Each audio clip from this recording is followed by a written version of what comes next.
বন্ধুরা, আজ আপনাদেরকে দেখাবো আমাদের গ্রামের বাড়ি, যেখানে আমি ছোট থেকে বড় হয়েছি এবং যেখান থেকে আমার শৈশব কেটেছে। সেই বাড়ি আপনাদের আজকে দেখাবো, যেখানে আমি লেখাপড়া করেছি, শৈশব স্মৃতি কেটেছে, প্রাইমারিতে পড়াশোনা করেছি। সেই জায়গা আজ আপনাদের আমি দেখাতে নিয়ে চলেছি। বন্ধুরা, আপনারা আশা করি সবাই ভালো আছেন। এই যে দেখছেন, এটা আমাদের বাড়ি, গ্রামের বাড়ি। এখানে আমি ছোটকাল থেকে বড় হয়েছি। এখানে আমার শৈশব স্মৃতি কেটেছে। যেখান থেকে আমি আজ তো বড় হয়েছি, সেই বাড়ি আপনাদেরকে আমি দেখাতে নিয়ে চলেছি। বন্ধুরা,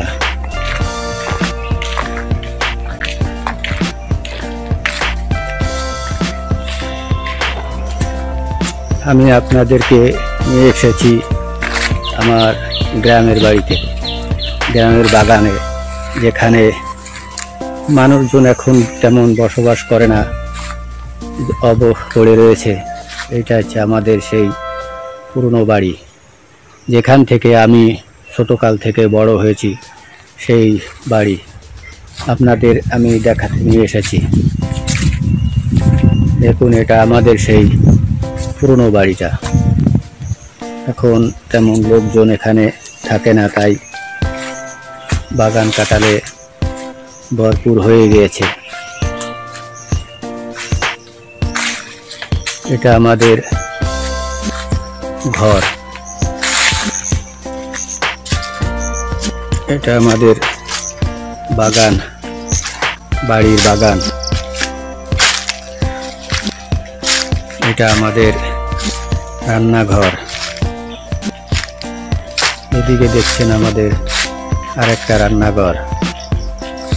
এদিকে দেখছেন আমাদের বাগান। এটা হচ্ছে আমাদের বাগান। চলুন বন্ধুরা, আপনাদেরকে নিয়ে যাই আমাদের মেইন রাস্তায় ওঠার রাস্তা, যেখান থেকে আমরা মেইন রাস্তায় উঠি এবং বাজারে যাই, যেখান থেকে আমরা গোসল করি। সেই জায়গা দেখাতে নিয়ে এসেছি আপনাদেরকে।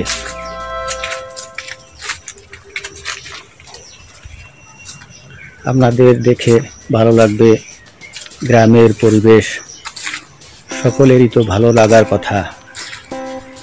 গ্রামের পরিবেশ দেখতে ভালো লাগে।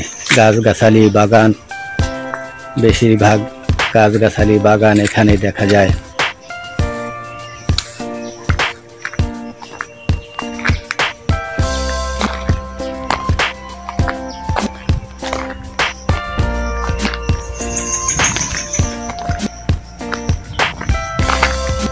সামনে বড় একটা পুকুর, যেখানে আমরা গোসল করি, সেটা আপনাদেরকে দেখাতে নিয়ে যাচ্ছি।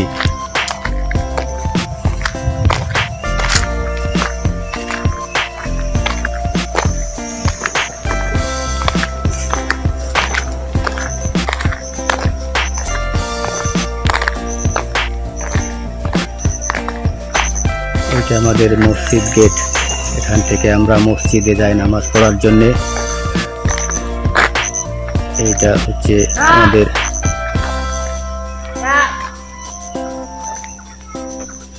গোসল করার পুকুর। এই যে এখান থেকে আমরা গোসল করি।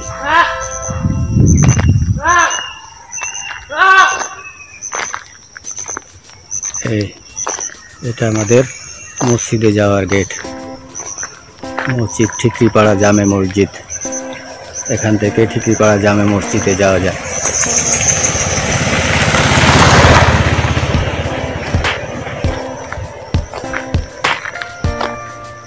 এটা আমাদের রাস্তা।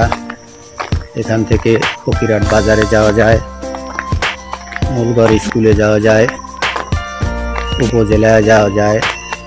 সামনে আছে জেলখানা, পুরনো জেলখানা। এটা অনেক আগে আজার কাজীর আমলে এই জেলখানাটা তৈরি করা হয়েছিল, এখনও অবৈধভাবে পড়ে আছে। এখন আর এই জেলখানা চলে না। তো বন্ধুরা, দেখলেন আমাদের পরিবেশ।